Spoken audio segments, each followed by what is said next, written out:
मराठीच्या नावावर ठाकरे बंधू एकत्र आले, कसं बघता याकडे? आणि वाटतं यावेळी टाळी एकमेकांना दिली जाईल? माझं पर्सनल ॲनालिसिस आहे, राजसाहेब उद्धवजींसोबत जाणार नाहीत. मराठी ह्या विषयावरती एकत्र येणं वेगळं, एखाद्या विषयाला एकत्र येणं वेगळं आणि राजकीयदृष्ट्या एकत्र येऊन निवडणुका लढवणं वेगळं. तर माझा पूर्ण विश्वास आहे की राजसाहेब ठाकरे हे उद्धवजींसोबत जाणार नाहीत.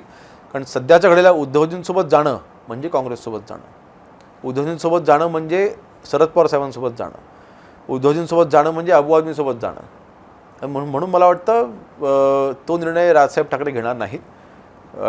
आणि माझा तरी विश्वास आहे की आता माननीय एकनाथ शिंदे साहेब असतील, आमचे नेते उदयजी सामंत साहेब असतील, हे माननीय राजसाहेब ठाकरेंना अनेक वेळा भेटून आलेले आहेत आणि आमचे विचार जुळतात. वंदनीय बाळासाहेबांचे विचार घेऊन मी पुढे चाललो आहे. राजसाहेबांची मानसिकता देखील तीच आहे. त्यामुळे कदाचित आम्ही एकत्र आले तर कोणाला आश्चर्य वाटायचं कारण नाही. तसे प्रयत्न सुरू आहेत. माझी तरी इच्छा आहे राजसाहेबांनी सोबत यावं, म्हणून शिंदे साहेबांच्या सोबत यावं आणि दोघांनी एकत्र शिवसेनेचा जो विचार आहे तो पुढे घेऊन जावा, असं माझी तरी इच्छा आहे.